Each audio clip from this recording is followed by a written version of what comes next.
has been withdrawn. Honourable Second Member for Rodrigues, Mr. Francois. Yes, thank you very much. B 1174. Yes, Madam Speaker, I'm informed that in February of this year, soon after assuming office, the Director General of the MBC undertook a visit to MBC Rodrigues to assess operational conditions, review the technical and logistical requirements of the station, and engage with staff with a view to motivating them. His visit revealed that the MBC Rodrigues station has been functioning during the previous years with audiovisual equipment totally inimical to the provision of a modern and high-standard broadcasting service. In fact, MBC Rodrigues had become as if a dumping ground for used and second-hand equipment which were no longer useful to the MBC Mauritius.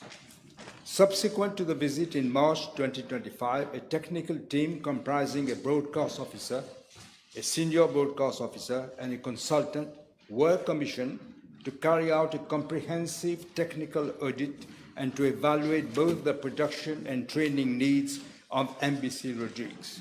The audit exercise evaluated the state of cameras, the studio equipment, the editing systems, and other production tools, and identified several items that had surpassed the optimal service life and required replacement.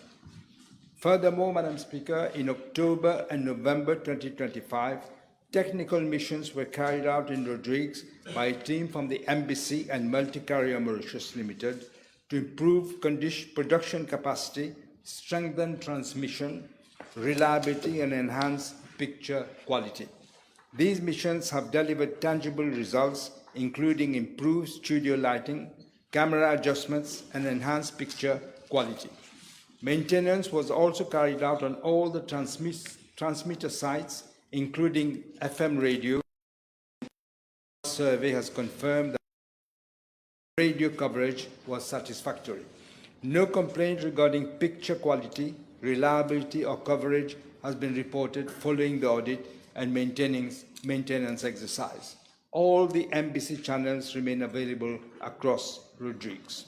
In addition, following the recommendation of the technical audit, practical training was provided to production and news personnel from the 19th of October to the 4th of November 2025. This training strengthened staff competencies in camera operation, news production, and field reporting, contributing to a marked improvement in the quality of locally produced content. Madam Speaker, I'm also informed that in November 2025, the Director General of the MBC undertook a second visit to MBC Rodrigues, during which several other priority areas for improvement were identified. Madam Speaker, it is clear that under the previous regime, MBC Rodrigues was the least of their priorities. Under this government and the new management of the MBC Rodrigues station has not been left out. Accordingly, corrective measures are being implemented to improve the services offered by the station. A total of 12.7 million rupees has been allocated by the MBC under its annual procurement plan, specifically for upgrading of Rodrigues facilities, procurement of new cameras, audiovisual systems, studio equipment, and other production tools, which is already underway. This investment demonstrates our clear commitment to strengthening the Rodrigues station. Madam Speaker, I wish to assure the inhabitants of Rodrigues that this government is fully dedicated to ensuring the smooth and efficient operation of broadcasting services in Rodrigues. It is in fact the policy of this government to treat all parts of our territory, whether it is mainland Mauritius, Rodrigues, Agalega, Saint-Brandon, and Chagos, on the same footing. We are committed to providing our citizens with the same level of all public-funded facilities and services beyond radio and TV services, irrespective of the part of the Republic of Mauritius they reside in. Yes. Thank you, Madam Speaker. And I thank the Honourable Prime Minister as well as the DG. May I ask the Honourable Prime Minister, in line with a vision to upgrading the broadcast capacity and to well-equipped NBC Rodrigues, whether consideration will be given to acquire an outdoor broadcasting vehicle, an OB vehicle, for production and live transmission of news, entertainment, sports, and cultural events from any location other than at the Citronelle NBC Rodrigues. Yes. The honourable member is right. There is no OB vehicle in the Rodrigues Yes. station at the moment, but there is one OB unit which is available. I will certainly pass that request to the Director General. Very good. May I, second supplementary, may I ask the Honourable Prime Minister whether he can confirm if further or additional recruitment will be carried out thereat? My understanding that they've just done training, as I said in my answer, but I'm not aware that further recruitment will be done, but I'm sure the Director General will do that if he feels there's a need for it. Yes, next question. Honourable First Member for Savannah and Black River. Thank you, Madam. B1175. Madam Speaker, I presume the honourable member is referring to port license issued to two shipping agents. In accordance with Section 41G of the Ports Act, the Mauritius Ports Authority shall, as landlord, exercise licensing, regulating, and controlling functions in respect of port and marine services not provided by the authority. In addition, Section 24 of the Ports Act stipulates that no person shall provide any service or facility unless so authorized by license granted by the Mauritius Ports Authority. The issuance of licenses for the supply or handling of cargo goods, bunker, water equipment, other equipment, labor, and other services within the limits of a port, the outer port, or the port premises is governed by the Ports Regulations of 1981 concerning the issue of licenses. It further provides that a separate license shall be required for each business or activity that is under. This license may be issued by or renewed for a period not exceeding 1 year, subject to such conditions as may be imposed by the Mauritius Ports Authority against payment of an annual fee as prescribed in the Port Fees Regulations of 2008. I'm informed, Madam Speaker, by the Mauritius Ports Authority that port licenses are issued to shipping agents which are designated by owners or charterers of vessels to represent their interests or act on their behalf when calling at the port. Presently, there are 34 companies licensed to operate as shipping agents in the port area, and every licensee pays an annual fee of 15,000 rupees as prescribed in the second schedule of the Port Fees Regulations of 2008. Following a port tariff study undertaken by Mauritius Ports Authority in the year 1999, a prescribed fee of 15,000 was then fixed to be payable by shipping agents.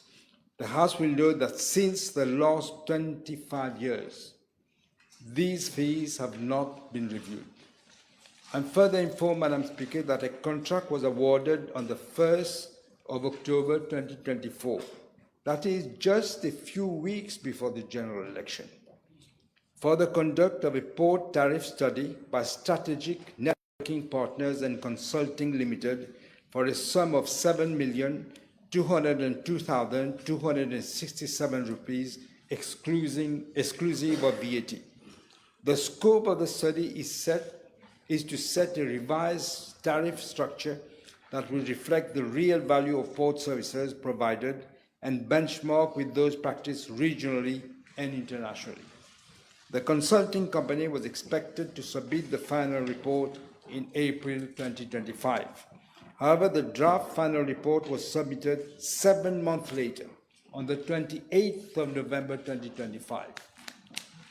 I'm informed that the bidding document prepared by the Procurement Policy Office did not provide for penalty clauses in the general conditions of the contract for consultancy services. However, Clause 14 of the General Conditions of Contract provides for the termination of the contract in the event the consultant commits a material breach or fails to remedy a failure in the performance of its obligations under the contract within 7 working days after being notified or within any further period as the client may have subsequently approved in writing. The Mauritius Post Authority has not applied this clause with regards to the late submission of the report. An inquiry into the matter is accordingly being initiated. Approval of the Board of the Mauritius Post Authority on the recommendations of the port tariff study is expected before the end of January 2026, and necessary amendments will accordingly be made to the port fees regulations to give effect to the revised port charges and fees. Thank you. Mr. Babaji, yes? Will the Honorable Prime Minister submit a list of licenses issued from 2014 to 2024? And if all those licenses has been in norms with the regulations, if we will be able to table it? I can submit the list of these. Yes, all right. Okay. Then it is Mr. Jaman, second member for Rivière des Anguilles. Thank you, Madam. Question B 1178, please. Madam Speaker, with your permission, I shall reply to parliamentary questions B1178 and B1181 together as they relate to the same subject matter. I'm informed by the Financial Crimes Commission that a preliminary investigation was initiated on the 10th of February of this year into loans granted by the State Bank Mauritius, that is, to Dianvartam Limited, which is the operator of the Maradiva Hotels and Resorts Spa. At the very outset, I'm informed that the State Bank of Mauritius granted a loan of 1.4 billion rupees to Dianvartam Limited, and a further loan of 1.65 billion rupees was again given to them by the Mauritius Investment Corporation Limited. Hence, as at 30th of September 2025, the loans extended to the two entities to Dianvartam Limited amount to approximately 3.1 billion rupees. The collateral held against the loans is both in terms of fixed charges and floating charges. I'm further informed that the Financial Crimes Commission is currently investigating in the matter. So far, 48 statements have been taken from 27 witnesses and 13 interrogations have been conducted with 7 suspects. On the 18th of June 2025, the Financial Crimes Commission proceeded with the arrest of Mr. Premchand Mangar, former Chief Executive Officer of the State Bank Limited, and provisionally charged him for an offence of fraud by abuse of position in breach of Section 43 of the Financial Crimes Commission Act. On the 3rd of December 2025, Mr. Mangar was arrested again and provisionally charged for an offence of conspiracy in breach of Section 48 of the Financial Crimes Commissions Act, respectively. On the same day, the Financial Crimes Commission also proceeded with the arrest of Mr. Sanjeev Kailash Ramdani for an offence of conspiracy in breach of Section 48 of the Financial Crimes Commission Act. I'm further informed, Madam Speaker, that no recovery action has been initiated since the loan facilities are inscribed against the asset of the company. The State Bank had the first-rank charge over the asset.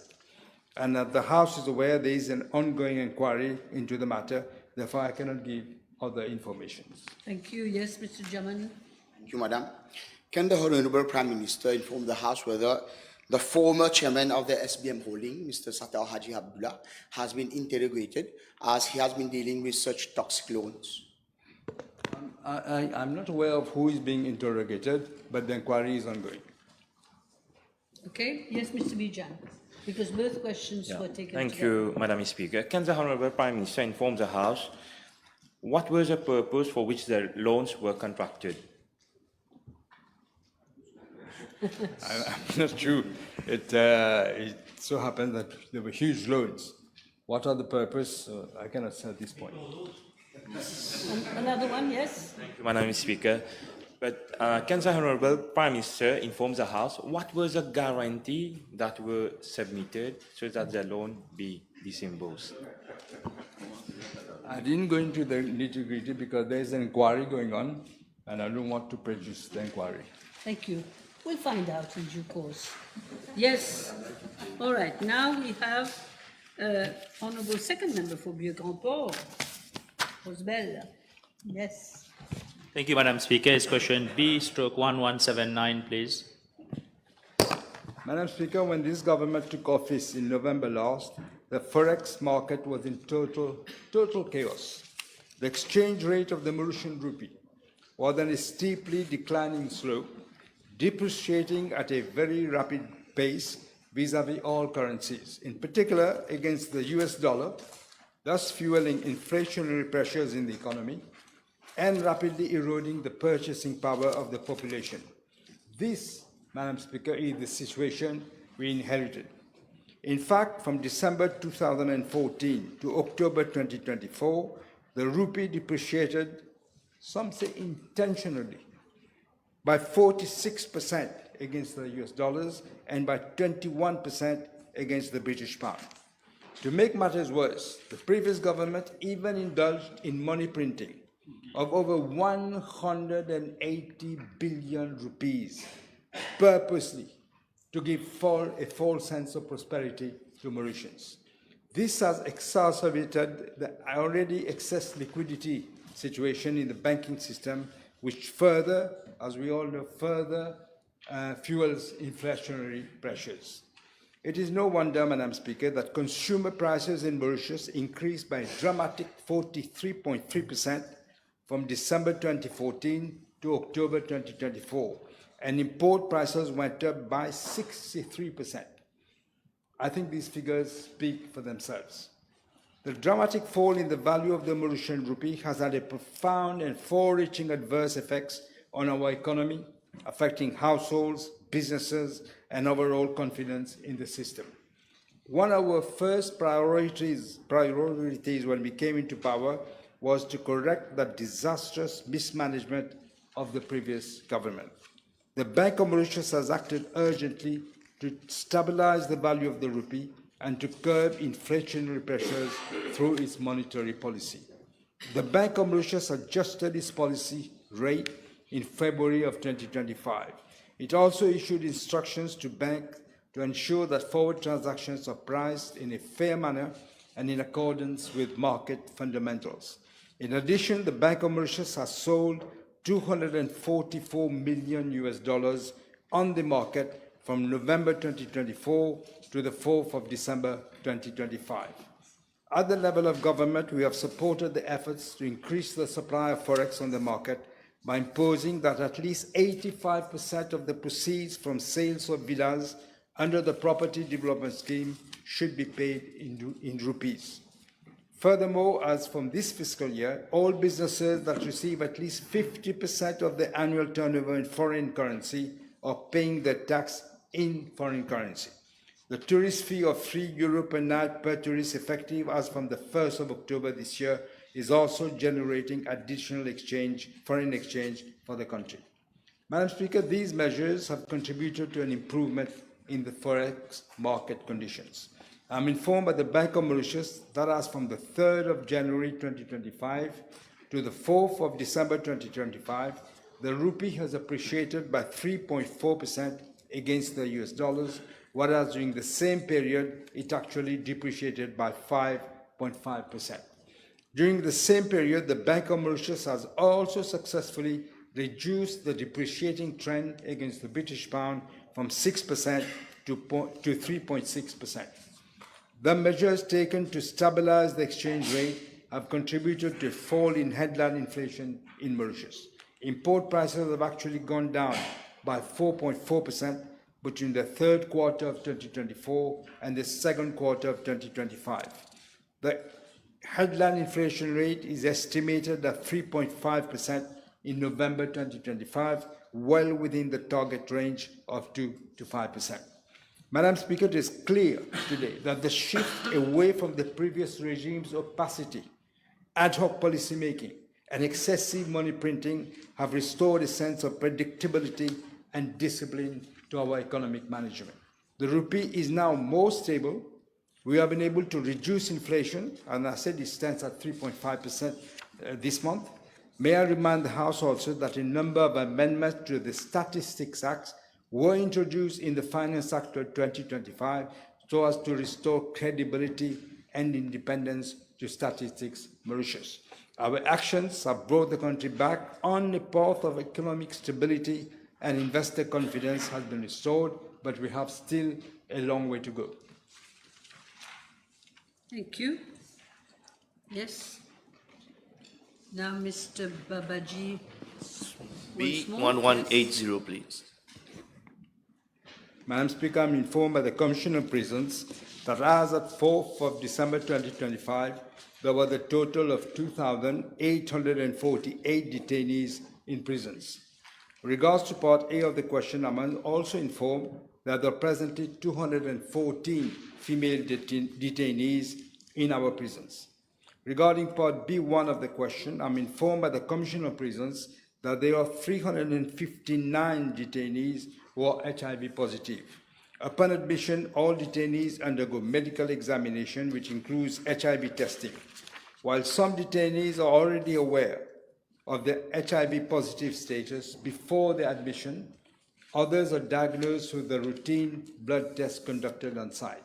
Regarding these 359 HIV-infected detainees, all of them were already living with HIV prior to their coming into prison.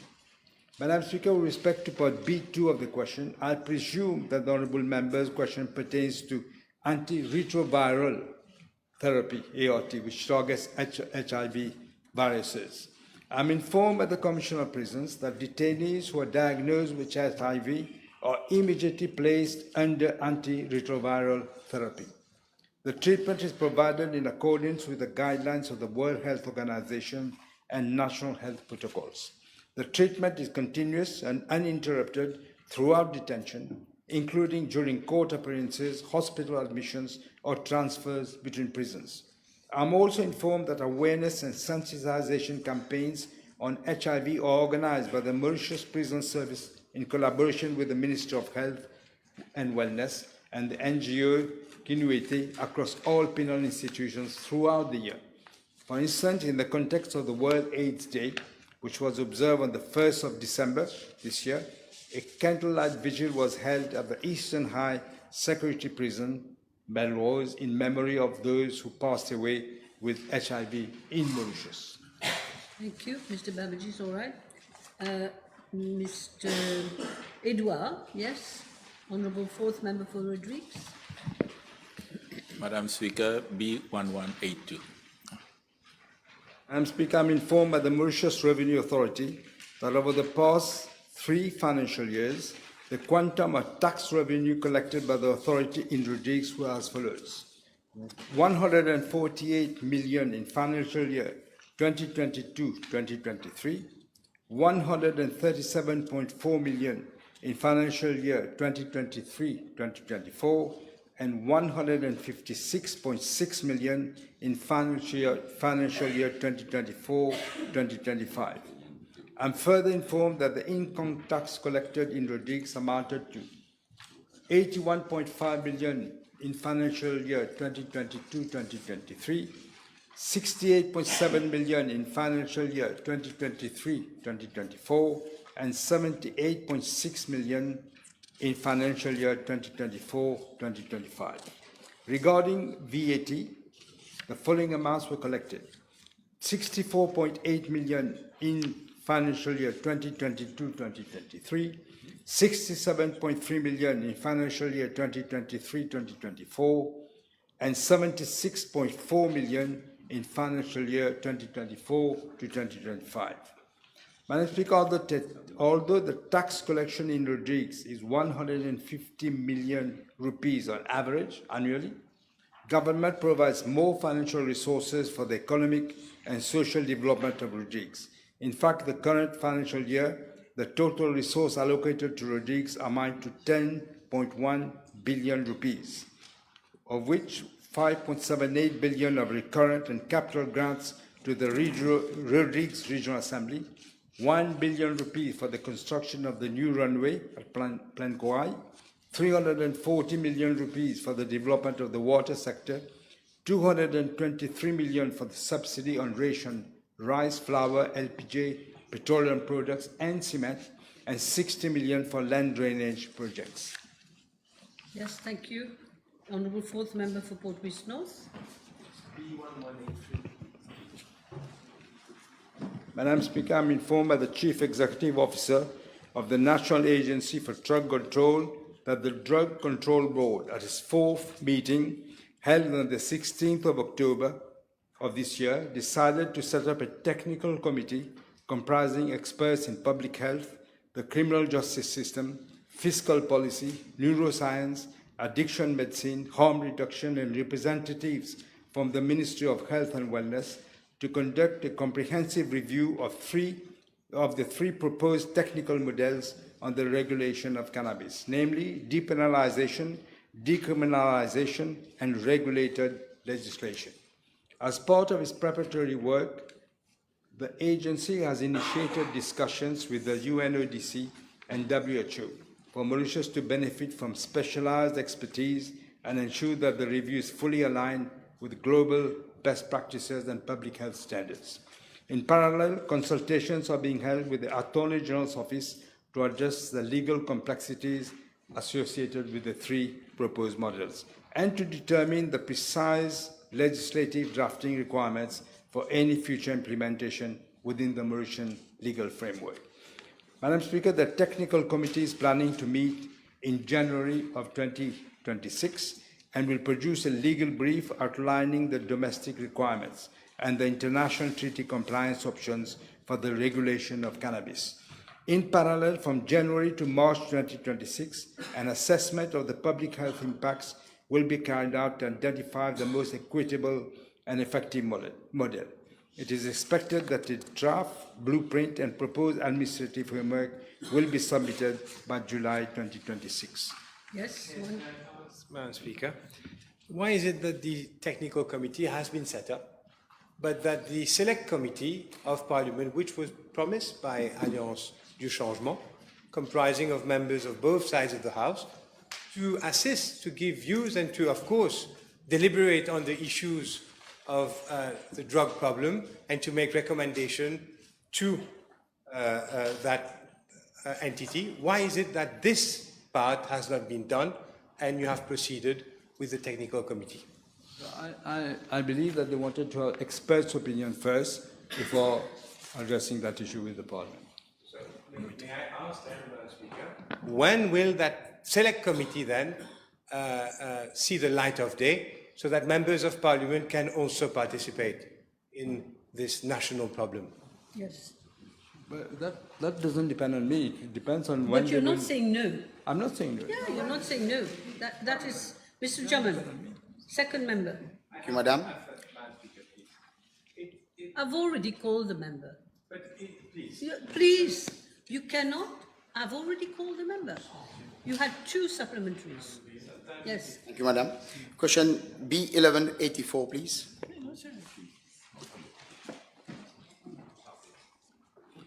Madam Speaker, I'm informed by the Bank of Mauritius that the fees, charges, and commissions levied by banks are determined by these institutions themselves in the light of the business strategies, operational model, internal policies, and risk assessments.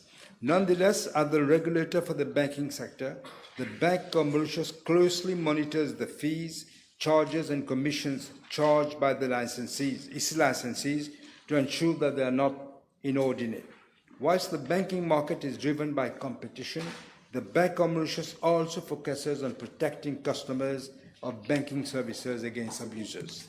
In that regard, the Bank of Mauritius requires commercial banks to submit the schedule of fees, charges, and commissions on a half-yearly basis to the central bank.